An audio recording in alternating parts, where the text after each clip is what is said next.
All right. Hey, let's just start off.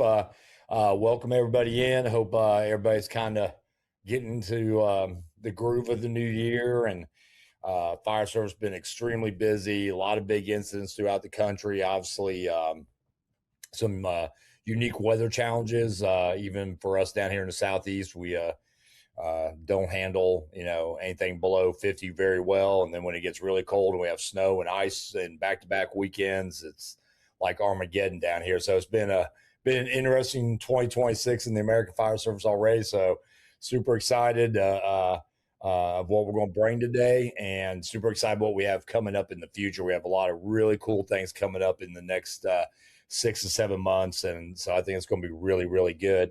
So as always, we'll start off with our base introductions.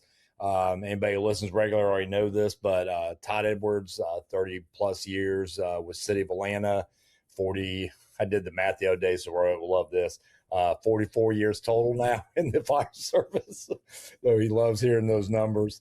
And fortunate and blessed enough to know some incredible individuals and work alongside some incredible individuals across this country, including our guests today, teaching and learning from all these incredible people throughout the United States. So go ahead, Captain Rowett. Anthony Rowett, 20 years total in the fire service, the past 17 with the city of Mobile, captain in Mobile, Alabama. And like Todd said, just blessed to get to travel around and have the circle of friends that I do throughout the fire service across the country. Not just within my own bubble, but having that big circle. So excited about what we're going to talk about today. Awesome. So without further ado, we'll have our incredible guest. He hates when I call him Chief, but I'm going to call him Chief, and we'll have him introduce himself to us. Go ahead, Chief. Thank you, man. And I didn't realize you were that old, 44 years in the fire service. You're pretty old, man. Aging well. I'm kidding. Paul Watlington. I've been in the fire service, let's see, this September will be 26 years. 26 years. Started out as a volunteer, and I just made that crazy leap of faith, right? And just, went out. I did some certification classes in the evenings, at a local volunteer fire department. And some guys, some of my instructors were career firefighters, and they taught me into applying at their department, and took a $20,000 pay cut to become a fireman right after I got married and had a kid. So it was kind of crazy timing, but here I am now, 26 years later, looking at the back end. But I don't see myself leaving. I think you're in now. Your current rank or your job description right now, where you're at, Chief? Yeah, so currently I'm the assistant chief of support services for municipal department here in North Carolina. So basically my job responsibilities, I break it down into the top three, which is training, safety, and logistics. So kind of wear multiple hats. Thankfully, I've got a wonderful team of people around me that kind of help me with shared responsibilities. I got a great staff that helps out, a lot, but I think out of those three, training is probably my number one. I never wanted to get rid of that. So as I went through the ranks, I always figured out how to keep training under my responsibilities. Never really wanted to let that go. But well, and I've been fortunate enough to get to know you over the last several years, and we're going to be together in just a couple of weeks at LIFT conference in Baton Rouge, Louisiana. For those listening, obviously it'll be time this drops and everything, but if you don't go this year, put down on your radar for 27. That team over there does just an absolutely incredible job. And I think what's even more impressive, the money that they make with registrations, everything goes right back out to the state of Louisiana, donating tools and equipment and free training to the entire state. So it's definitely one of those that I'm very, very proud to be a small part of and associated with year after year. And obviously Paul will be there with his way, when I say better half, I'm talking about way better half with his beautiful wife, Lori. And it's a great time. It's a great time for all of us to kind of reset, catch up, and enjoy. So I'm looking forward to it. So kind of a different approach I'm taking this week. And And and to be honest with you, Chief, a lot of freelancing goes on this particular video cast, and I really just kind of let it go. I'm very more into that. Just this, some guys sitting around a kitchen table kind of conversation. So one of the things I really want us to kind of get into, and especially at your rank, and I've been in your position, and it is a position that doesn't have a lot of fanfare, but it's probably the in all reality more critical than some of the other positions in the fire service. When you talk about logistics and safety and training, there's so many moving parts to that. But with your years in the fire service, I kind of came up with some ideas and some questions that I wanted to ask directly, and obviously I won't bounce some of these off of Captain Rowett. What do you see? I mean, obviously starting like both me and Rowe did in the volunteer ranks, what do you see as some new challenges today? And I'm talking about specifically right now in the fire service. And I'll start with leadership as my first go-to. New challenges that you're experiencing with leadership as a whole, considering that you have, I'm sure, guys on your job that are as old or if younger than your children.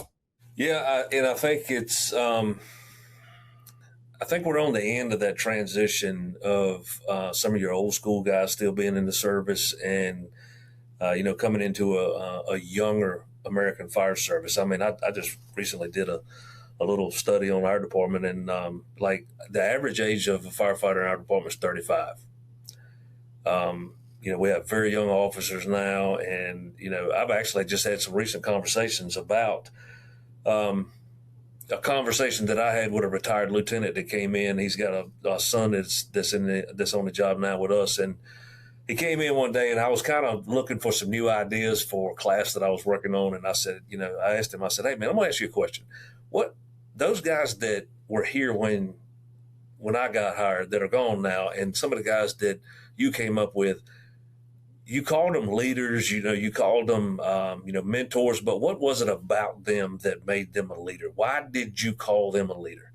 And, I didn't get a 2-hour conference class, of explanation about it. It was some of the simplest things. It was, the informal mentorship. They showed me how. They taught me how.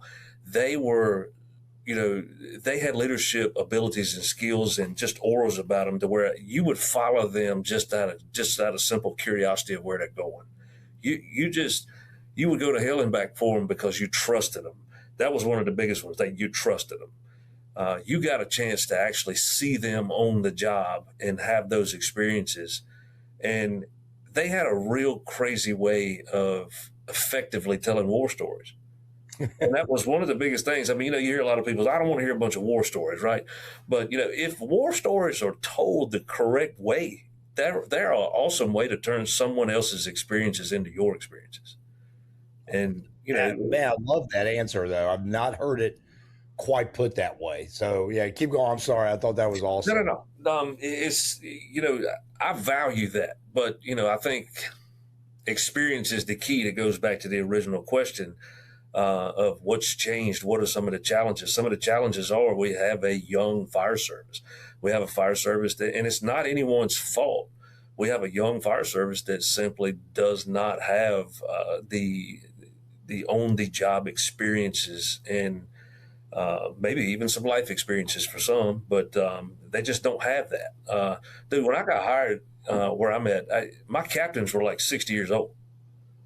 And I'm kind of worried. I'm like, is this guy going to make it? I mean, because I'm young. I'm 20 years old, man. I'm on a job. I'm pumped. I'm wired. And this guy's like, he's asleep at 2:00 in the afternoon. What's wrong with him? Is he okay? To check his pulse. But, you don't have that anymore. But when I go to that guy, I knew his decision-making skills on the fire ground were based off of experiences. When he made a decision, it was based off of, hey, man, I've seen something similar than this before, and this is how I did it, and it worked. So let's apply that, methodology here, and it worked. But I think back to, I'm guilty of it. I came up in the fire service with not as much experience as some of those guys had, so I didn't have that knowledge bank built up like they did to be able to make better decisions, quick decisions. And but it's all relative.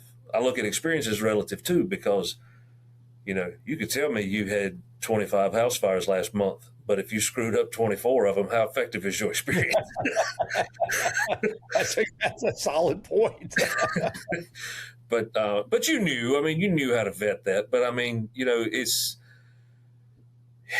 I think it's that overall generational change, and I don't mean that in a negative way. I value that generational change. I look at things a little bit different, because we've all of us have heard, someone say, "Well, that's just young generation. They're no good. They're never going to be like us." And then you hear the young generation like, "Oh, these old guys need to get out of the fire service. They're holding us back." But I think the most important thing with that, to bridge that challenge and to be able to capitalize off of that is to just take advantage of what each other brings to the table. This young generation, man, they bring a wealth of just knowledge, skills, and abilities to the table that, I look at my grandfather. I remember trying to show my grandfather how to log on to the computer. He's like, "What is this piece of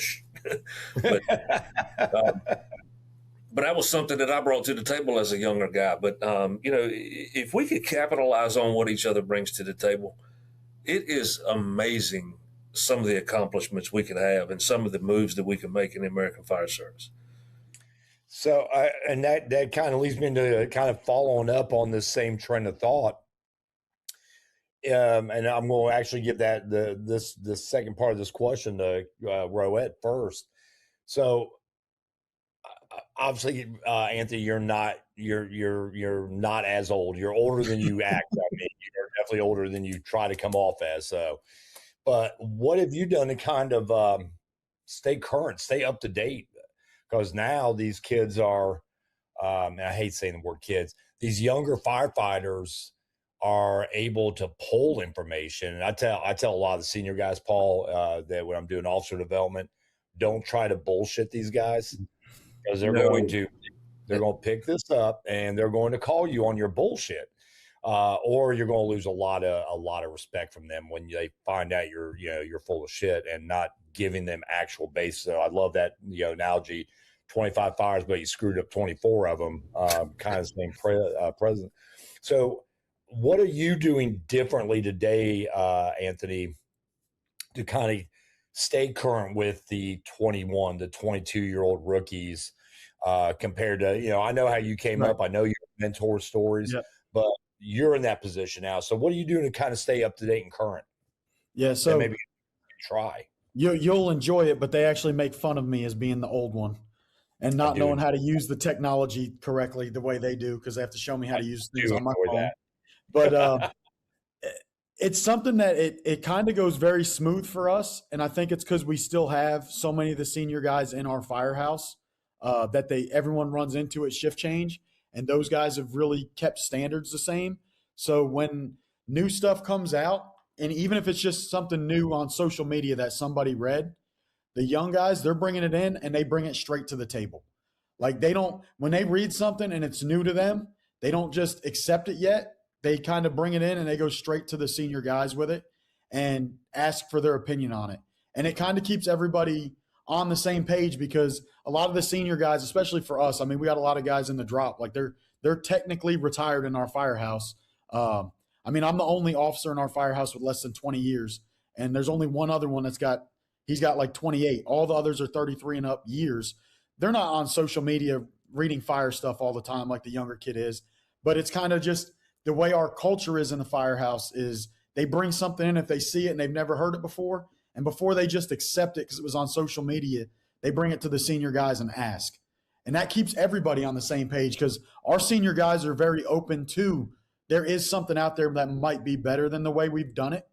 And we're open to trying to always be the best we can. So they're open to see something new and go try it. But they bring the experience to say, oh, we've already tried that. Or hold on, that's close to something we've done before. This is what happened. And they bring that experience to it, and it creates a good conversation. But it also creates an environment for the younger guy and the senior guys to have those conversations and be willing to accept each other's differences and respect what each one brings to the table. So that's something you guys have actually encouraged at the firehouse level. Yep. Which I absolutely 1000% could not love that anymore if I tried. And now, and again, Captain Rowett's still on shift, and Paul, you're there, I know it's not 40, it's probably more like 60-hour-a-week job. So how have you kind of adapted to, or any changes or thing? How are you kind of staying current with everything that's changing around us so rapidly? So I think one thing that Anthony mentioned is very, very important. Actually, you just said a couple of things that kind of relate to some changes that we've made. But one of the biggest, most important things is, holding that standard, right? Now, with that being said, I'm an advocate for the fact that there's a distinction between lowering standards and adapting to the current environment. There's a difference. I get chimed up a lot on that. Hey, Chief, we're lowering our standards, man. Well, what are we doing? No, we're not. We still have the same high expectations that we've always had. We just may change the way that we look for them or change the way that we see them. And that's just us adapting to the current environment. One of the bigger changes that I saw, and again, I'm going to be a little biased about training, but historically, when I was coming up, man, if you weren't at least at a lieutenant rank, you weren't teaching a class. One thing that I did notice about very early was I was lead instructor in the academy, so I got a chance to see this generational change, right? When we dropped our hiring age down to 18, from 21 to 18, now we're hiring people that they're going to their senior prom after we hired them. And I'm like, what is this? But I got a chance to see that. So I got a chance to also see those different learning styles and those different needs that they had based on that. Hey, do it because I said so. No, I want to do it because I know what the hell I'm doing and why I'm doing it. But one of the biggest things was going back to the capitalizing on what everybody brings to the table. Our philosophy was that everybody knows something about something. So what happens when I got this recruit firefighter over here? He's sitting at the mailbox waiting on that fire engineering magazine every month. And, he's reading the magazines, industry magazines. He is going to classes. He's going to, down to Kurt in Pensacola, or he's going to Lyft, or he's going, out here to FDIC, and he's wanting to bring this information back, but he feels like he's in a barrel. Right? He feels like he can't get out. He don't feel empowered to bring it to the table. I'll give you an example. We hired a guy out of Long Island, and on his days off, this guy was a Otis elevator mechanic in Manhattan. So, oh, wow. I got a rookie firefighter, and obviously we're municipal. We got city buildings that's got elevators in them. Well, I guess who's teaching elevator classes? I mean, right? I mean, he's a rookie firefighter, but I mean, I'm stupid to not take advantage of this guy's, knowledge and knowledge bank. But one of those things that we did was a very empowering move, right? We wanted, we wanted our new firefighters, especially the generational changed firefighters, to come through. We wanted them to feel empowered. We want them to be informed. We knew they wanted that, right? We want them to feel like they're in a welcoming atmosphere. Now, the fact that I'm not chewing them out and, screaming at them every 15 minutes for some reason, that's not lowering standards. I mean, I would hate to think I got to do that to anybody, but, yeah. Just creating that environment to where they feel welcome, because when they feel welcome, when they feel like that their voice is heard in the department. Now, again, we have hierarchy. I understand we still have that paramilitary organizational, culture, but, everybody needs to feel welcome to bring something to the table. So, Anthony, I am so happy to hear you guys do what you do, and the fact that older generation is willing to hear it. I think that's very important. Yeah, and I think that kind of leads us into, and one of the things that, let's get into this way. So we talked about some of those challenges in the leadership roles, and I think we kind of crossed into a little bit, but how we because you said towards the end there, Chief, about my recruit academy consisted of 15 minutes of learning and 45 minutes of being screamed at on the drill yard. And I saw that carry for a very long time in our fire department. And it did take a generational change of new instructors and new officers that, you know what, screaming at a 21-year-old brand new, doesn't know anything about the job for half the day, every time, you know, they don't tie their shoe right, wasn't being really productive. Oklahoma City's program is one of the more unique, where they literally spend the first 2 weeks and that's all they do is tear them down. But then they spend the next weeks just building and building and building. And some of the more interesting recruit training I'd seen. So what are some of the newer challenges you're starting to see, Captain Rowett, both, you know, not just internally, but all three of us teach at a national level. We all three have spoken at FDIC and at all these conferences. What are some things you're adding or changing or doing differently in the way you teach, both at the, you know, firehouse level and at the national level? I would say it's interaction. And I learned a lot of that from you. It wasn't even internal. It was that involving someone in the conversation a lot more. Like when I was going through recruit school, I would say it was more, you know, it wasn't quite 45 minutes compared to 15, like you were saying, but like there was also like, cause I worked with some of my recruit academy instructors later in my career on the same shift. And they were like, man, you guys just had a well-behaved class. Like sometimes we just had to make stuff up to come get you to just set the tone. And, and that was just the thing then. And that was normal. We expected it going into it, but like, there's ways to get people more involved. When I got to the firehouse, it was, hey, I'm teaching the class, now go do it. You know what I mean? There wasn't a lot of ask questions. I'm giving you the expectation. I'm teaching you how to do it. Go do it.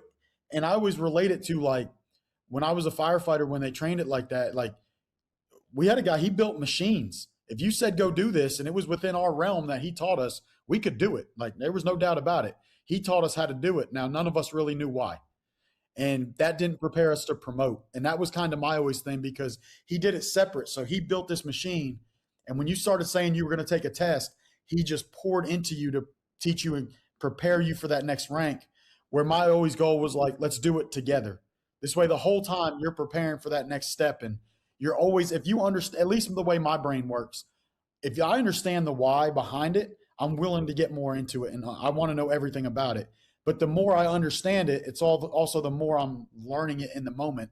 And I'm going to be ready to move on to something new quicker. So that's what I've done. And hands-on, it came naturally to me to just involve people more. And then the classroom, it was like everything I'd ever seen was just present the information and you're absorbing the information. And then it was getting around like Todd walking around like, you better be paying attention because Todd's going to call you out and point on you and make you involved and make it have more conversations where you can take it. Because you've been to Mobile. I mean, like you go to different sides of the cities, we're in different worlds. And Atlanta's the same way. When you go to you go, 15s versus, where you were at. Like it's two different worlds. Being able to take the same topic and go, all right, when you were at 20s, Captain Edwards, if you had this building we're thinking and start talking and have that conversation, you might be talking about downtown buildings in Atlanta that you might go to later in an operation and have the conversation of how does this apply to your run area and still get the same educational aspect, but make it personal to where you're more invested in it and you take it more serious and learn it better because we found a way to make it apply to you. And you can't do that without the interaction. So I think that also plays well to what you're talking about with the generational change of like, I'm in that generational change of one to, especially younger than me, like instant gratification, want information and answers immediately. Well, we can take the phone out of it by making it personal and applying it to your personal situation of where your company's at, your run area. If it's traveling the country, your department in your run area versus you taking the information and try to Google it and figure out how it applies. Let's have this conversation and interact and let's go over that together. Because if you're the instructor, you should have that information. Let's answer those questions for people by making it personal to their situation. That's what I've really tried to do a lot more of. I like that. I do. And, Chief, again, this is the advantage of having these different places and careers. From a training standpoint, both field ops and recruits, what are some of the new challenges you're seeing, and what are some things you're doing? Well, I mean, one of the biggest challenges is, the incorporation of technology, right? But also battling social media, and let me explain to you what I mean by that. So, training is obviously important, and you're passing on, what knowledge you have within your organization. But we're advocates for outside education too within our department. I think I was listening to a podcast, or I think it was a Truth from the Docs one day when Kurt was talking about you can't come into the firehouse every day and just rely on your company officer to make you the best you can be. You got to do your homework, right? I was a travel baseball coach. I would tell all of the kids on the team, don't come to practice 3 days a week and expect to be the best. You've got to do your part on your own, right? So I think it's that's where that inspirational piece of training plays that part. Training is not going to be effective for anybody in any organization unless it has that inspirational piece to it. You've got to sell them on why it's important and get that buy-in. And be passionate about it. If they don't feel it, I had a kid one day. He came up to me at the end of class, and he said, "Hey, Chief," I was a captain at the time, training captain. And he said, "Hey, Cap, you don't like ground ladders too much, do you?" And I'm like, "What are you talking about?" He said, "Man, you just didn't seem too fired up today while you were teaching ground ladders." Okay. All right. So maybe I'm missing that little passionate piece there, right? And he said, "I just got more out of class yesterday." And I'm like, "Oh, I never would have told somebody that, coming up." But I appreciated it. But what I mean by that battling social media is there's some social media bots out there that have the answer. It is the gospel. And I'm going to just talk about, I'm going to unapologetically talk about it. There's some people out there that know best, right? All you got to do is ask them. But I'm a situational fire service guy. Everything from the time we wake up in the morning to the time we check off shift is situational. Everything.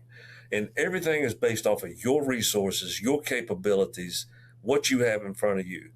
The way I teach and the way the culture here of teaching is, it's awesome to have a plan, but there's only really a handful of things you're going to do when you get on a rig and respond to a call, right? Everything else, you got to wait till you get there to see what you got and to open that toolbox. My goal is to fill your toolbox to where it's you either got to go to get another toolbox or start throwing away some stuff you never used. But everything is situational. Now, with that being said, I'm also a rule of three. I like 3 ways of doing pretty much everything, right? That way I've got options. If I got to go to plan D, I'll call Todd. but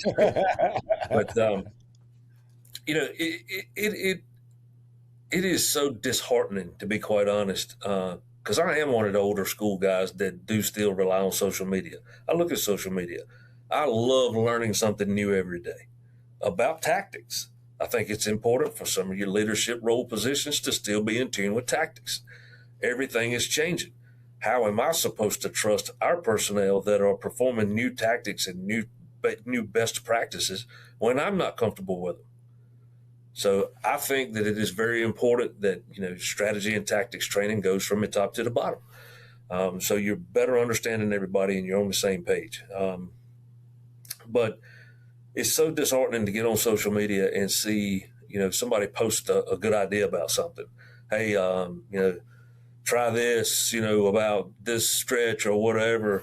And the first comment is, who the hell you think you are? You're going to get somebody killed telling them these tactics and blah, blah, blah. That might work for you, but it don't work for everybody else. Well, he already knows that it might not work for you. That's okay. He's just throwing an idea. But right. I asked somebody the other day, how in the hell did we hate each other before Facebook? I don't understand. Yeah. That's a really interesting question to ask somebody. But if the fire service is ever changing, man, training is ever changing, right? So, especially with the incorporation of technology, that technological boom. I mean, if you would have told me 20 years ago that we were going to have drones that would actually respond to the call and get there and provide me a video size up before I even, commit to the scene, and we got two. That's crazy. I can locate the fire in the house with thermal, before I even check on scene. Yeah, I recently added quite a bit into some culture stuff because it seemed to be such a big buzz, and I was telling some young guys that it is incumbent for the senior members of that department to understand you guys and you guys to understand us, and really be able to share and go through a lot of those things together. And I get the same question all the time about social media. I'll get phone calls about, hey, we saw this nozzle or we saw this ladder, and these guys are throwing 35 foot ground ladders high shoulder by themselves. I understand what you're seeing. I said, and I kind of go with Anthony, and I really spent a lot of time during this winter adding and rewriting a lot of classes based on why and how. And I said, why would I throw a 35 foot by myself? Even if I got one other, why would I do it? I said, I understand it, but I don't understand why I would throw a 35 by myself. And I said, now I also want you to take that clip you saw. Did he get the 35 off the ground? Did he get the 35 off the truck? And I guarantee 9 times out of 10, it's off the truck, and it's about 6 feet from the target. So again, unrealistic expectations, but I think that's where we do get caught up in some of the social media web, because I've actually seen guys see stuff on social media and go out and try it, and I'm like, when would we ever do this? And if they can give me a legit answer, let's train on it. But most time it was it was clickbait at the moment. Yeah. And I think we do still fall for that. Fortunately or unfortunately, sometimes it's just, sometimes I look at social media because it's good humor of what some guys will preach as, like you said, as the gospel. This is the only way to do this. And I'm exactly opposite. There's 100 ways to stretch a hose. There's a lot of different ways to throw ground ladders. It doesn't always have to be high shoulder, spiking it into the ground and throwing it up there by yourself, never touching the building with it. And we just had a class where we literally took somebody who could not carry high shoulder, could not spike by themselves, and gave them about 5 other ways to throw that ladder if they ever had to on their own. And my first piece was, you got 4 people. Why would you be throwing it alone anyway? That's exactly right. Yep. Again, things are very trendy in the fire service as well. And I didn't mean for that to take a negative turn when I said it. I hope it did.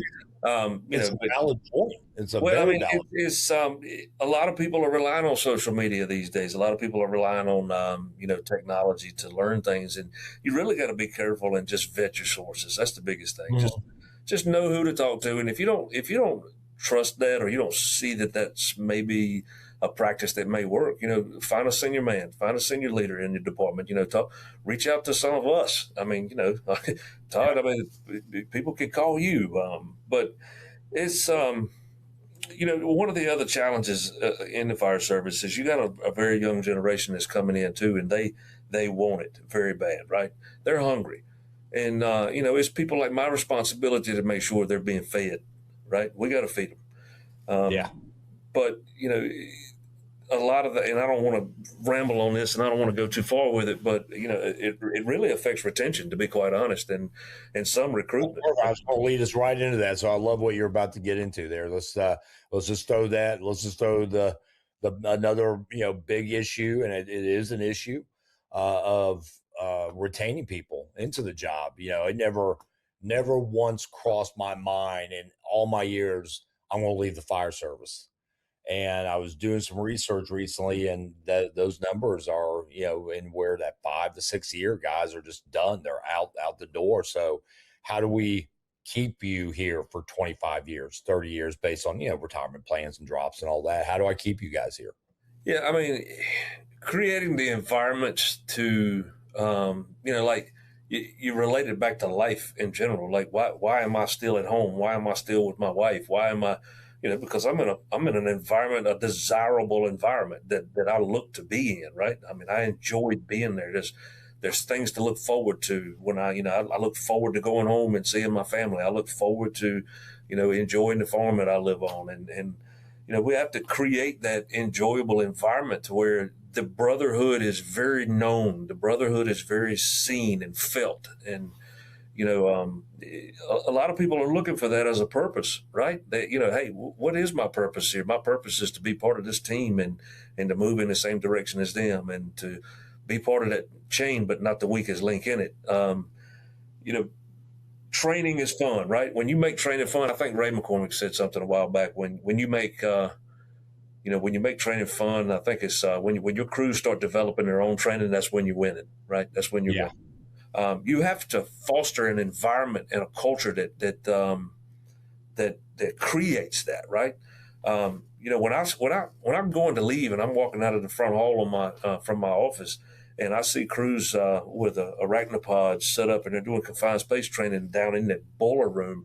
I mean, at 5 o'clock in the afternoon, I love that, right? I mean, why are you not sitting at the kitchen table getting ready to eat or whatever, because we're training, Chief, oh, that's awesome. Don't stop. Yeah. But there's one thing that I think is also important too, and that is to understand what you're getting into when you go to work for the municipal department.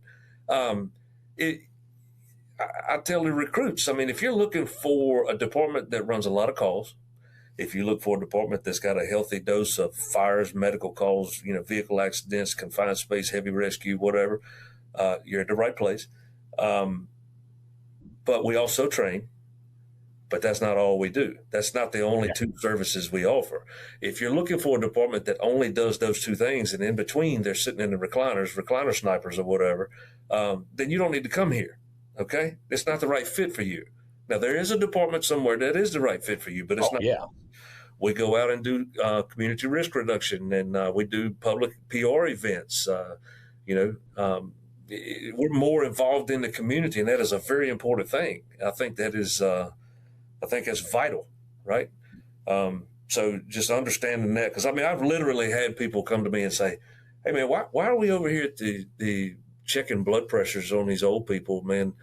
I mean, shouldn't we be forcing doors at the training facility? I mean, that's not time used wisely." And I'm like, "Oh man, let me work on let me take care of the balance for you, okay?" Yeah. It's if you have the opportunities to be training, we had a culture of training, a strong culture of training. We still do, but it was a little bit different. It was based on more of a quantitative aspect. It was you're going to train 3 hours a day, period. You're going to train 3 hours a day. Now, what you ended up with was an hour and a half of training, but on paper, it was 3 hours of training. Exactly. Right? So we changed that culture by saying, "Hey, guys, look, I don't care how long you train, as long as it's quality training and it's related to the services that we provide and you're learning something new." Now, if it's an hour, if it's an hour and a half, if it's 2 hours, I don't care. If it's 6 hours, I don't care. But let's make it quality, So when we started doing that, what we found was the hours just came, right? We were still meeting our ISO requirements. We were actually exceeding them. Some of the guys would get out and training became more fun because you didn't have that pressure on you of, "Oh God, we got to train for 3 hours today." And hey, I don't care when you do it. I don't care if you do it at from 4 o'clock in the morning to 8 the next morning when you're getting off. Just get better today. Be better today than you were to yesterday. That's what I want. That's what you should want. So, I like it. When we did that, when we made that change, we found that training became more fun. People were generating their own training, and it just, boom, it took off. All right. So, and this is going to roll with Rowett first. I'm in a great culture and a great training environment, but what else, and you were kind of getting into that a little bit. That's why I want to go to Anthony and have you come back to it. How do I convince you to still stay? Yeah, hey, it's great. We train a lot.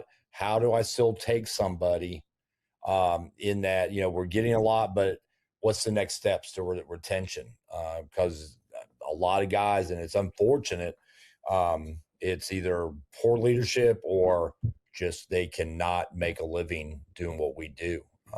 And I think there's some great answers out there that I've been talking to a lot of guys about how do we retain guys. But I wanted to kind of hear your feedback, being from where you came from, obviously, and these new guys coming on the job day, how you guys are going to convince them to stay for that 25 years. Yeah, I think it's twofold, because there's certain things we can't do in the firehouse that they can only do with administration, and there's things they can't do that we can do, and it's going to take both. I mean, at the end of the day, like I tell people all the time, it's not money. I mean, it is, but like that's not the only reason. Just throwing money at a problem will not fix it. If guys aren't still bought in, they're still going to leave.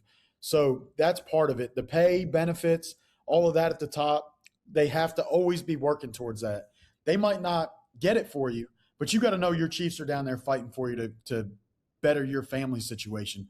Everyone, that's any job in the world. So, but also from the administration side is you can't be rewarding the poor performers just because of whatever the situation is or numbers are bad, and then always just beating down on your hard charging high achievers because they'll take it. That's going to run people off from that level. But in the firehouse, and I just go to my situation of when I was coming through, what made me love being in the firehouse. I have the benefit of I never really worked with a slug crew. I always worked with good people. And as an officer, I've always worked for good chiefs. And then I've always been around senior guys in our firehouse that kept things that way. But you got to feel a part of it. You're going to play the games. You're going to be the low man. You're going to be all this and the butt of every joke. And that was part of it. But the way it was done, you were a part of it. And people were truly investing. When I was a firefighter, people invested in me. I knew they were really giving their time and effort to me to be successful. So that meant something to me. One, I didn't want to let you down, but I felt a part of something because you weren't just mentoring me to the level of what you're required to do. I worked with people that truly invested in me because they cared for me to become better than them. And that's been my outlook on everything, is that's what people did for me. So I owe a debt. I got to do that for the next people that come up. And then when you have someone put that much time into you, you truly feel a part of something. It's not just going to work. We say the frat house, we say all that, but you are going to a family. I mean, when you invest your time in people like that, you become very close. And now you're a part of something, and that would make you want to stay. And then obviously like Paul said, if you're going to the calls, you're busy, all of that stuff helps too. If you're working in a department that's not going to as much work, it's going to put even more emphasis on what you're doing in the firehouse to create the culture. Because I'm not a huge fan of the term culture. Me and our buddy Mickey, we talk about this all the time because we share a feeling on it. I don't think culture is something you can go teach. I don't think it's a class. If you look at as big as Atlanta is, the culture in other firehouses wasn't the same as yours. The culture in your battalion wasn't the same. That is something truly passed down at the table from senior men and them holding up standards. And again, to me, that was something very important, was once you felt a part of something, those guys invested in me, I'm going to be the last person to let them down. I'm going to be the last person to make this company ever look bad. So, and I still use that today of the guys that have been retired 20 plus years that I know that have put the time in and they built that reputation. I always tell people they're not going to come back and say Rowett was the one that let Engine 3 go, that let the standard fall. That's still a motivation. These guys have been gone for years. And it's all because they took the time and put it into somebody else. And when you feel a part of it, that truly holds you and bonds you to that place. Very good. And, kind of right back to you, Chief, on the, what are some ways that you guys are looking at and what you've looked at and people you've talked to get somebody to stick around? Yeah, and I'm sorry earlier. I kind of rambled about training a little bit. I told you I was a training guy.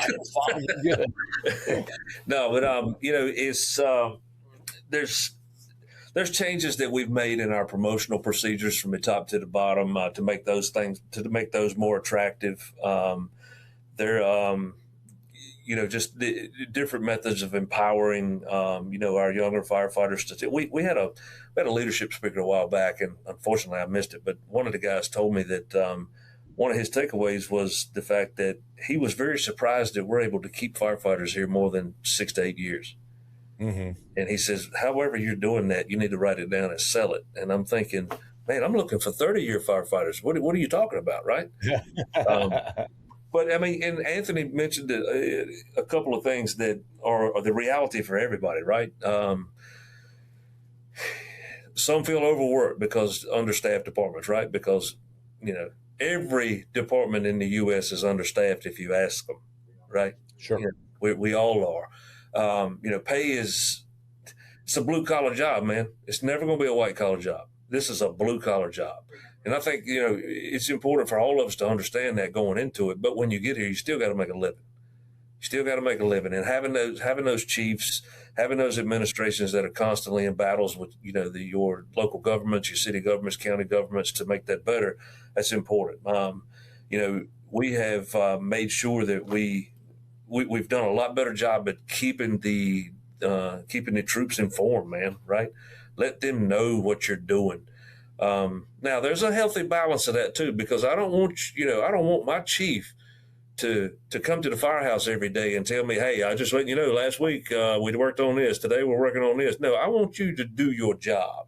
But when you feel like it's something important that I could benefit from, psychologically, that is going to keep me fired up into this firehouse, keep me tell me, share that information with me. I'm okay with you not making promises, right?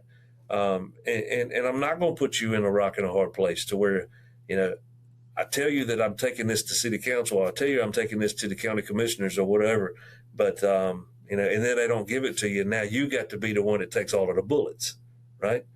So I mean, that thankfully our chief, he's very active with our local government. So, he's constantly, constantly in negotiations with better benefits, better pay. Stuff like that, so that's one thing that we're not necessarily changing. It's just we're maintaining, right? We are doing a better job understanding, taking even formal classes based on understanding the new generation, right? One thing that Anthony said a few minutes ago, the new generation coming in, and I say the new generation, we're not losing captains, we're not losing lieutenants. We're not losing chief officers. They're retiring, but we're not losing those guys. They're invested. They're not moving. They're not going anywhere. But what we're losing is those 2 to 5 year guys, right? 2 to 5 year ladies. They're the ones bailing. And we're competing with the private sector. That's the biggest thing. Dude, I just went to Daytona this past weekend. I walked in a Buc-ee's for the first time. First time I've ever been in a Buc-ee's. On the way out of the door, it's a sign on it that says, hiring positions. Yes. General manager, $175,000. Yeah.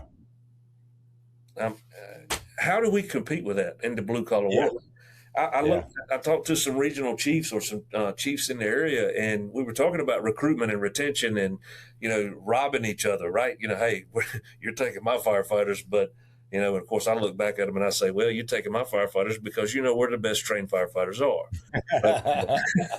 But recruitment in the fire service or recruitment in your department only works when you got 5 or 6 departments sitting around a table and you got a bucket of 150 firefighters, 250 firefighters in a bucket. Now I get to try to buy you out of that bucket, right? The problem is we don't have 150, 250 firefighters in the bucket anymore.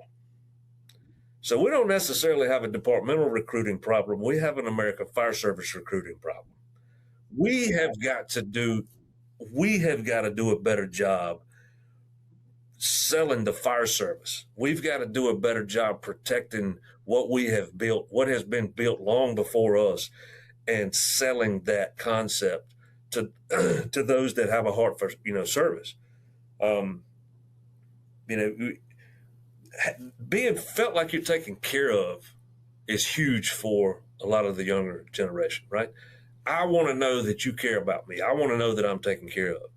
So when you do have departments that are very hot with mental health and you have EAP programs that are established and, the being very transparent about that, to them and letting them know and letting them have that, provide that opportunity for them to feel taken care of and appreciated. That's big. We've done a lot better job at that. from the differences. But like back in the days when people like me and you came up, and it was like, suck it up, kid, shut up. You'll be all right. You You'll be got all this right. something else. Nobody cares that that your feelings are hurt or whatever. But that is what those are some examples of what I was meaning a few minutes ago when I said we are adapting to the current environment. I like that. We're I not think lowering. the word adapting is huge. We're not lowering standards by doing that stuff. We're not looking at them and saying, hey, it's come over here, we're lowering standard. We're going to let you come in and cry. No, I mean, that's not what we're doing. We're adapting to the current environment, and we're starting to finally recognize that we've had a lot of issues for a long time that we've just never accepted. Yeah, I think the example we had a short conversation about it a few podcasts ago, the hazing incident down in Florida, and how that is not really part of the current environment of society today. It's okay to waterboard a rookie. It was just one of those conversations and about selling the job because I can't imagine anybody that was on the fence saw that and said, hey, I'm going to go apply and work for that fire department. That looks like a good time. But I think we're seeing some movement. It's slow, obviously, and it's very geographical or regionally driven. I think one of the biggest trends, which kind of goes back to what you were saying, adapting to society. A lot of our younger firefighters, they put a lot of value in their off time, more so than we did. My off time was going to another fire department or going to a training class.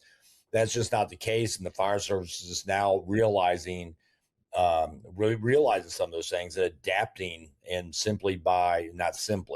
but by making the schedule changes is just becoming a huge, it's like really caught fire in the last year. In the metro Atlanta area, now we're seeing departments for the first time ever run the 4896. And there's departments now playing with I guess best reference the Portland schedule, where you work 2, off 3, work 1, off 2. And I don't know how, I've never worked it. And now there's I think there's 3 departments. I know of one for sure that are 24/72 down in Florida area.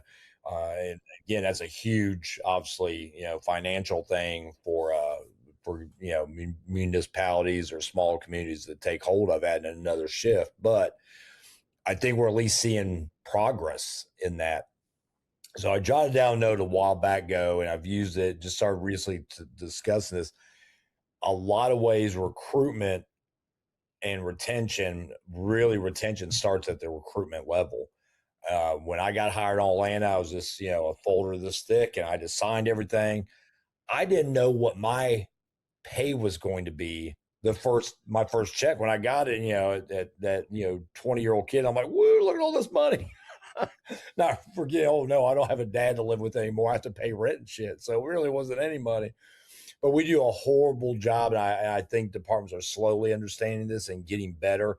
This is exactly what you can make. This is, if you get your paramedic, here are your benefit packages. Benefit packages change based on insurance rates, and here's how you can retire. Here's what we recommend, and all these things before I've even signed the contract. I'm going to come work for you, knowing everything on the front side, the benefits of working for this organization, including everything we've already touched on when it comes to that environment, that welcoming, you're part of the family type of environment, the train environment, all those things.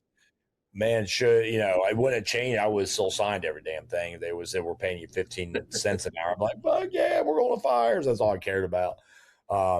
But now these guys are it doesn't take much to get on Google and document, start researching what are the highest paid fire departments in the metro Atlanta area? What are the highest paid fire departments in North Carolina, South Carolina, Florida?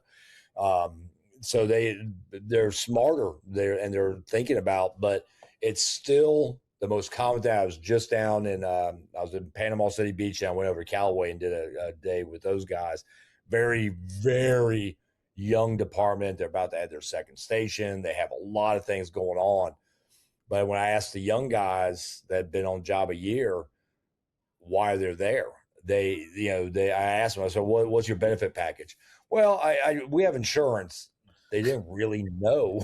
To be honest, at that age, I didn't think about it. I had 4 guys with less than 2 years. 3 of the 4 lived at home still. So they haven't thought about, hey, one day I'm going to be 75 years old and I don't want to be climbing in the back of a fire truck anymore. I didn't know I even had a pension until I was probably 4 years deep. I didn't even know. I saw it on my check. I didn't know what it meant. I just was like, hey, we're going to another call. I think we got to do better in recruiting and educating the public. I don't know why we're not standing down at colleges, especially not focused on the bioengineers, but how about the guy that's been third string football his whole career? Or the guy who doesn't make the NFL combine and now he's looking for that kind of work. Why aren't we working with military branches and saying, that kid that did his 3 years or 5 years, he's coming out of the military, still not sure what he really wants to do. We should be beating those doors down. Those are the guys that will come in because they've already done, college sports is blue collar in a lot of ways, not for the all-stars, but for the rest of the guys. Military is blue collar. Those are guys that we should be trying to draw in. But I thought an interesting thing, guys are getting education while on the job in what they think is going to be part-time, and it turns into full-time careers like HVAC, electrical, and these guys that, I can leave here, work less, make more. And I think that's another layer of our recruitment and retention. We've got to sell the fire department again and how awesome this job truly, truly is. Yep. Now, I agree with that. I mean, it's, if you got to look at, and I talk about it, I'm going to actually talk a lot about that in one of the classes I'm doing at Lyft, but that purpose, and then how that leads to that passion, and then how that leads to your own progression, right? That purpose, passion, and progression. But, I took the job. I'm not going to be that guy that sits here and tells you that, I got on the job because, I like living on the edge and I like, all of this. I watched my brother as a volunteer. I rode with him on a call one night and I watched him do CPR on a patient. And they actually did not make it. But, when we got back home, we went and sat down at the kitchen table and ate dinner with my parents. And, I was thinking to myself, that's my brother, the one that I fight all of the time, but he was the person that somebody called on the worst day of his life to try to extend his life just a little bit so that the family could be with them one more day, or one more year or whatever. But they called my brother. The guy that I think's an idiot. Why did they call him? But was there nobody else to call? Yeah, I mean, but I was like, that has to be some type of personal reward in that. I want to see how that feels. I want to be able to retain enough knowledge to be the person that somebody calls on the worst day of their life. I mean, that is just crazy to even fathom. But that's how we have to talk about it, right? That's right. We don't need to be going out saying, hey, you ought to come to the fire department. We only work 10 days a month. That's kind of been that's what we've tried to sell the fire service on for the last 100 years. Exactly. I mean, or hey, we got separation allowance. We got state retirement. That's why you need to come to the fire department. No, my wife's got state retirement. She's a school teacher. Okay, so. We have to. You're right. We have to do that, and I think that's part of. I've got an old saying. A friend of mine, actually, out of Ontario, Canada, actually inspired me to recreate the saying. We're very traditionalist, right? We're based off of tradition, and I think it's very, very important. Yes. I think paying homage to the history, the people that have laid the foundation before us, is very, very important. But I think back to that saying in, Chicago Fire, and it's on the wall, 150 years of tradition unimpeded by progress, right? Yeah. And how obviously it contradicts itself. But I changed one word in that, and it really helped me understand, how we could still coexist with that saying. And it's 150 years of tradition strengthened by progress. Oh, very good. Oh my gosh, that's awesome. I'm So not going to steal it. I am no, going no, to write no. it down. Feel free. I'm I going to feel steal it. free. Take it. But that way we're maintaining that, but we're taking what was laid before us and building something even stronger, an even bigger, stronger machine. And building a beast that they did not have the resources that we have back then. And we just got to keep building it up, man. We got to keep strengthening, while maintaining that history, and strengthen everything with progress. The thing we just got to keep pushing forward, keep moving forward. We got to keep selling, what we do in the right way. And we have got to be cheerleaders for the American Fire Service. 1,000% agree. We got to be cheerleaders for the American Fire Service. We can't go out and people have got to look at us when we walk in the streets and say, whatever that guy does, I want some of it. Mm-hmm. That's what we got to do a better job at. Well, I thought you said something earlier, and I know Mobile does it, Atlanta does it. We would go out in the community on, community risk reduction. Anytime we had a fatality fire, we just blanketed the area on smoke alarms. We did what they termed as smoke alarm blitzes. We would go into neighborhoods and just start banging doors. And even if they had smoke alarms, we'd go in and check the battery, make sure everything worked correctly. And I remember 2 direct incidents the family got out by smoke alarms Atlanta Fire Department had actually installed in their homes. So I always felt like, but the majority of the time, those guys were whining and complaining about those things without, because we've never sold it. We've never sold the advantage of going to the senior center and spending a whole grand total of our 24 hours or 48-hour shift doing some blood pressures. It's like the lift assist and, the way we act about lift assist, the way we act about smoke alarm blitzes, the way we act about hydrant details. Those are all, to me, just opportunities to be selling ourselves to our citizens, but it's something we should be selling to people interested in the fire service. The career days. I actually was at one this a few years ago. They were selling, you get all this time off, and their other sales point, which I hope we can just totally get rid of one day and not even tell guys this.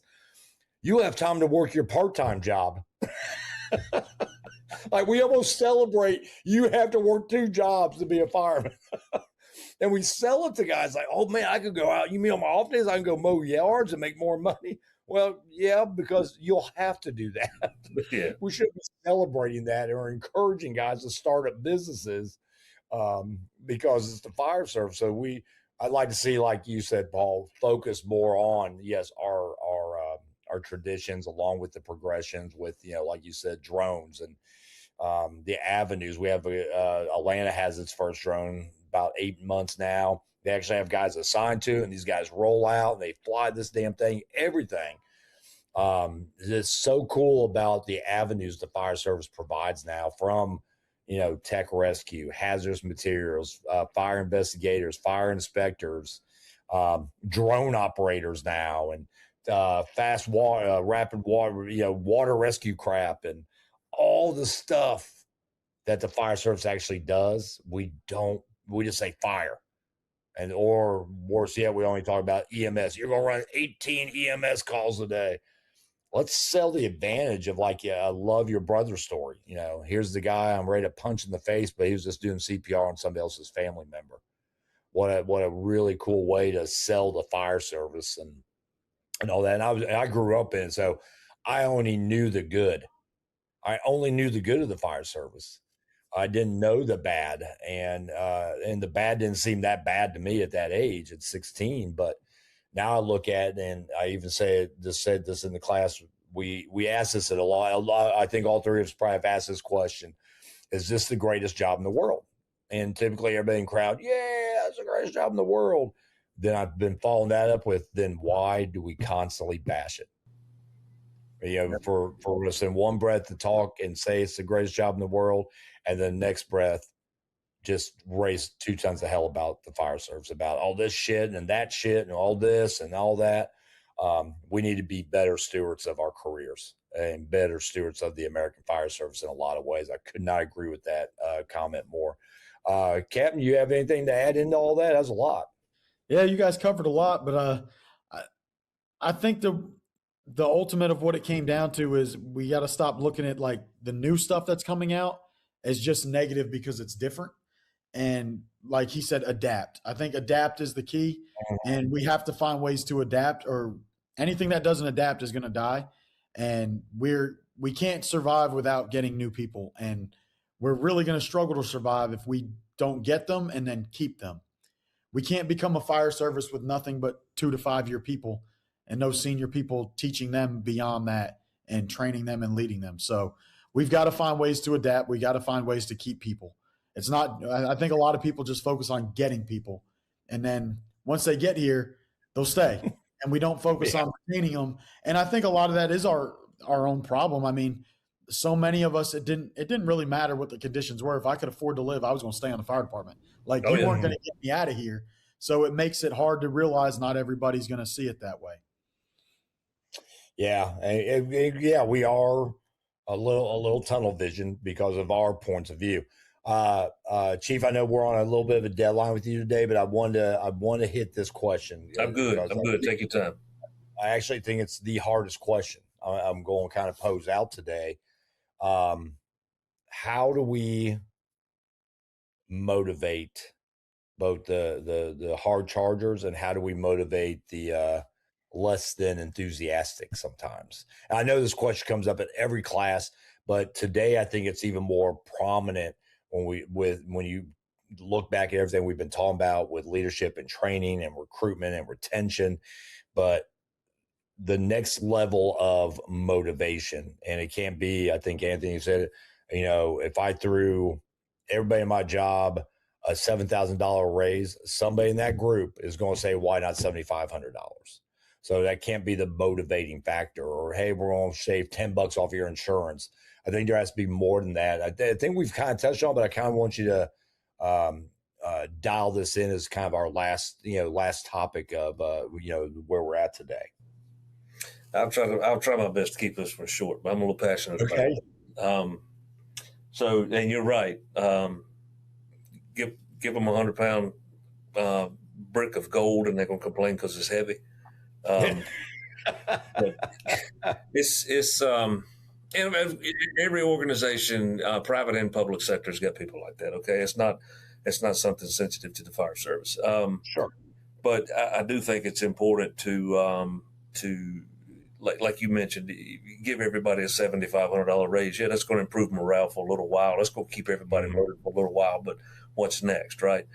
Some of those things are the way I look at it, being an administration, I look at some of the low-hanging fruit, the things that I do have control over, the things that are not budget-driven. Fortunately, our chief is open-minded to, listening to some of those things. I mean, yeah, I might not. We couldn't give raises for a couple of years, but what's one thing we can do? I got a uniform budget.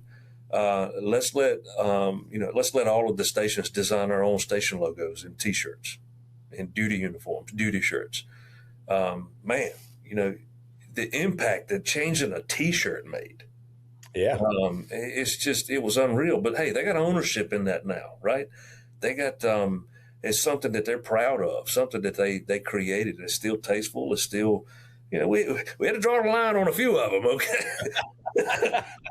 No, kidding me. The firefighters are. But, anyway, that's, that was just one little piece, right? But I probably, dude, if I posted this on social media, I was telling you about comments a few minutes ago, I would probably blast it for this one. Oh, probably. But what I'm about to say, I'm guilty of characterizing people in the American Fire Service as in three groups: leaders, learners, and leeches.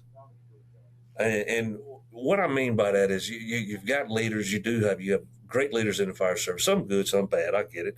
And then you got those learners, those people in the middle, those ones that are on their way to leadership roles, those that just cannot get enough, right? And then you got those leeches, those ones that just they latch on to you and just suck all of the positive that they can out of everything that you do, right? Mm-hmm. Now, what I found over a little bit of research was a lot of times they're leeches because we're fostering that environment. A lot of times they're leeches because we're putting them in a position or an environment to where that's warranted. And I'm not going to use this particular individual as an example, but I'm not calling him a leech. But I had, we had an individual at our other department that this guy probably had more to offer the American Fire Service than I did at the time, and I was a training captain. This guy is just bukus of knowledge, right? And especially with search, interior search, and he was not known to be motivated. He was not known to be that ball of fire. Let's go to the training facility. Hey, next shift day, put it on the calendar. We're going to the training facility. I want to do some stuff in the tower, in the search building. And so I was running a recruit academy, and I knew we were getting around to search. So I called his battalion chief, and I said, hey, I want you to send his crew out here. Send his crew out here that day. So his crew comes out, and I said, hey, man, look, here's what I want you to do. I want you to develop this. I want you to do this, do this. Man, that guy went crazy. He went off. And I watched as a student. I got a chance to actually learn some things from him. And, I think it's empowering those people, finding out what motivates those people. Find out what motivates them. Is it internal motivation, external motivation, and try to bring that out in them and put them on a pedestal. Find their strengths and set those strengths out in front of everybody. Because what you'll find is that person starts to see that reward that they get out of it. They start to see that social acceptance that they're all of a sudden getting. And, man, that just turns them into a ball of fire, man. And they start saying, hey, I might not be getting paid right now, but these guys, I might not be getting paid a lot, but these guys actually – they seem to want to hear what I got to say. Wow, okay, this is kind of neat. And next thing you know, you just created a monster, right? Yeah, I love that. I love that concept, and I've used that on more than one occasion. I think that you were 1,000% right. We foster that leech environment. We foster, or and one of the things I love saying, leadership and all that, a lot of that's driven by what we'll tolerate. And I cannot stress enough, if you tolerate that lazy or that leech or that allow that to go on in your organization, that will become the norm over time. They're still going to have those guys. You're always going to have those guys, those hard charging. I'm tearing down the door. We're going to put this fire out. But overall, you'll end up with entire companies of those leeches, because that's the foster leadership is allowed. That's the leadership that we're allowing to go on. We're not correcting that behavior sometimes, and that can be demotivating for your hard chargers. And it doesn't take long for that to become a full cancer. And bigger departments, you can hide some of those leeches and spread the leeches out. But in the American Fire Service, most fire departments are that 3-station, 5-station, 6-station organization. Can't just plug them out somewhere and hide them for 25 years. You've got to be able to deal with them in a lot of different ways. Same thing with you. Some challenges with motivation that you've been a part of, Captain Rowett, and we'll go from there. Yeah, I think Paul hit it pretty good. I mean, at different environments to different departments, whatever, you're dealing with different things. But that environment, you got to live there for a long period of time at each shift. So if you're around just negative people are going to be ready to go. I mean, nobody wants to be around someone that's negative all the time. It just takes the life out of you. And our senior man that retired a few years ago from our crew, he always put it in reference to just people reporting off sick. And he was like, if you ever notice that if you work on a crew that people report off sick a lot, all of them report off sick a lot. And if you work on a crew that really people don't report off sick, none of them do. And it's just that environment, like as simple as that. Like you're always working with different people because people report off sick. You notice they all do it. And if the whole crew, it just, whatever reason they're saving their sick time, like because we get paid out at retirement. So a lot of people like to save their sick time. Well, if they all come to work every day, everybody does. Like nobody reports off unless something's seriously, seriously wrong. So it's something as simple as that. Like you can see exactly what Paul's talking about. Like that environment plays a role in everything. And you put me around somebody that's negative all the time, I'm not motivated to be there. I don't want to be there. Like, it just takes the life out of you. Where you get around people, whether that's the senior guys, the officers, whatever, or the youngest guy in the crew that's just motivated all the time and wants to be doing it and learning it, you're motivating to me, and I want to be there. As an officer, I want to get you to where you want to be. When I was a fireman, I saw the officer that way. I want to be like you. I want to fit in. I want to appease you. I want you to and want me to be a part of this crew. And I want to be just like you guys because you're the mentors to me, the role models. So I think the environment, like Paul's talking about, is a huge part of it. Yeah. Oh, no, I love both your answers. I think are more than spot on. I think as time goes along here, I think we're just, to be honest, as young as the fire service is, I still think that we're in a very early learning stage of what works, what doesn't work. And I think we need to do, I think we need to do a better job overall in the fire service when we talk about these things and getting these words out and having these, those type of training programs with officers and officer development to really look at things. I just started it's so weird. I was playing with AI without knowing what I was doing. So I'm actually taking a class to understand AI a little bit better. And it's called you guys probably have heard this. It's called micro learning. And they're like little short 15-minute blocks. And it's not based on, guys it turns out it works great for guys my age, but it's really driven by the way a lot of younger firefighters and people learn today. Nobody, all the lecture stuff, I'm doing a program up in Ohio and there's no lecture at all. It is straight, just hands-on. Because they've had their numbers drop drastically on the lecture day.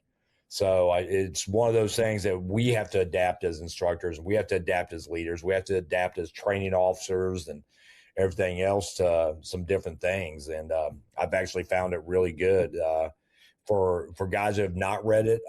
The 35 Fires You Must Know. It's kind of rote. And I didn't realize it, but when I went back, I was looking at something the other day and there I was like, oh, this is kind of like micro learning. I can take this, one incident and really get into it. And I'm not going to spend, 12 hours, page after page after page after page. It's condensed, it's concise. And I actually found it to be more impactful than some of the other things I've read, where I'm reading. I'm like, oh my gosh, is this ever going to like go somewhere? So I think that's kind of where we're at on some of these things. And it's motivating to me to kind of go, I don't want to be just stupid. I made a really cool picture the other day after I did a class. I look at it, I said, my God, that looks like it was a church on fire. It's a really cool picture.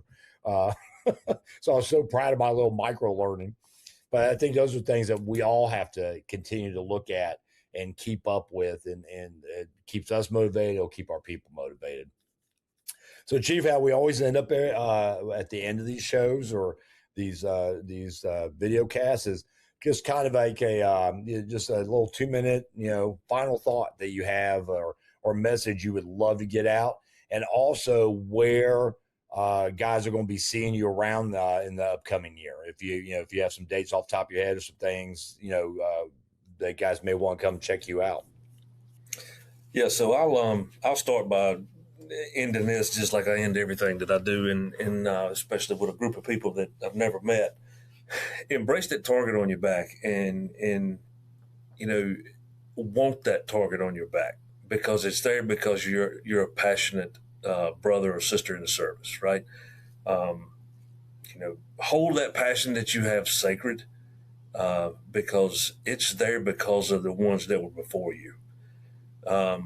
They gave you something to be passionate about. They maintained and protected something for you to be passionate about. So be unapologetic about it. Love the American Fire Service if you're in it, and find ways to help somebody else love it even more, right? Mm-hmm. Be that cheerleader for the American Fire Service.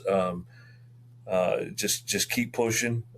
Even when, you're being told no because you don't have the budget, or you're being told no because, you might not have the most desirable leadership. Leadership is cancerous from the top to the bottom, but also from the bottom to the top. Always remember that. You can lead from the bottom.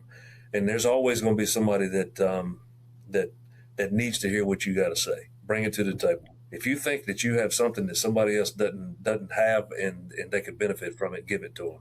That's how this whole thing works. Knowledge is power. Aaron Fields says it the best. Knowledge is power when shared freely. When lorded and hoarded, it is divisive and destructive. 100%. It's one of the Aaron, and of course, Aaron's at a different thought level than most of us. So he's even more knowing, seeing him speak is always, or just hearing him talk about any subject matter is just that he's just that guy. So, and just the biggest thing, man, is just, be your own man, be your own woman. Stop giving a shit what people think about your passion for the job. All right. But anyway, so yeah, you mentioned earlier Lift. So I'll be at Lift. I got four classes at Lift. Looking forward to that, and that's March 2nd through the 5th. And getting back from Lift, settling down, and then heading right back to Indy. Right, so we'll be up in Indy for a week. Looking forward to that. Looking forward to seeing you two guys. But getting back from Indy. I got some private stuff going on at some different departments, but as far as conferences, I'll be at the North Carolina Firemen's Fire Chiefs Association annual conference teaching there. And then myself and mutual friend Alan Griffin and Doug Klein will all be doing our roundtable sessions out at the South Atlantic Fire and Rescue Expo Safer Conference in Raleigh in August. So we got some things going up. I mean, I'm very fortunate to be able to do similar to you guys. Getting a chance to visit many firehouses throughout the U.S. and being able to reach big audiences in the fire service. I mean, I hold that sacred, and I look forward to all of those opportunities. So, yep, that's it. Awesome, yeah, and those in this part of the country, with the place he's talking about speaking, are definitely open, and you can definitely check those things out. Camera, last thought. Yeah, I think a lot of what we talked about today really just comes down to environment, how people are treating each other, wanting to be a part of it, depending on your role, or creating an environment people want to be a part of what you've built. So invest in your people, but also control what you can control, and what you can't, leave it to be what it's going to be. Let the people that can control it, and don't drive yourself crazy and become that negative person because of things out of your control. Exactly. Yeah. Happens so easy and quick in our job. I'm really along the lines with both you guys in some of your thought processes. I think that these challenges are going to be, it's not going away. There's going to be another new challenge. And I tell guys all the time, I think one of the coolest things about the American Fire Service, there's always something coming. There's always some new challenge. There's always some new thing that, we have to be, trained in or experts in. And I was telling some young guys the other day where, we were talking about what I've seen change in the fire service, and I would love to be 20 again, because I can't even imagine what changes some of those guys that were in my class the other day that were, 21, 22. One kid, I think, was 19. I thought that amazing and I tell them, I said, man, it's another bonus to our job. I think there will come that heads up display in our face piece. We won't be carrying around another tool with, looking through thermal imagers. I think that we'll have that full heads up display, and we'll be able to see everything. And there's so many cool things I know are in development and being talked about.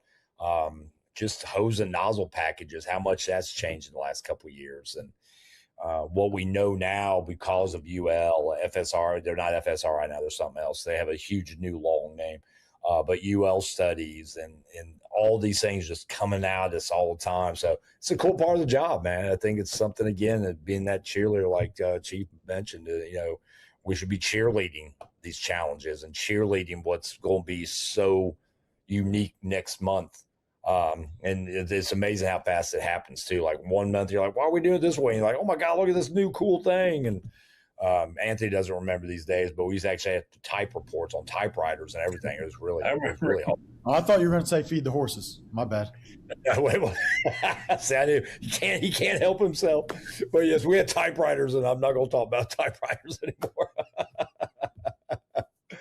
So yeah, those changes were even cool. So we're going to see those changes. It's again just such a selling point. Chief, I want to thank you. For taking time. I know you got a lot going on. Like when we were talking yesterday, I know you got a lot going on and a lot coming up, and farms and recruitment and training and driver's testing, all of that stuff you got going on. So, looking forward to spending a little time with you week after next, and Yep. I'll be up in your area. Well, we'll be in the vicinity of you when we come over to West Columbia. We'll be over there for a couple of days working with their organization. Myself, Captain Rowett, and Chief Romagus will be over in that area, and then Lyft and FDIC and whatever else. So a lot of great stuff coming up this year, and just track us on social media for those things. And thanks again, Chief, and we will be back in a few weeks.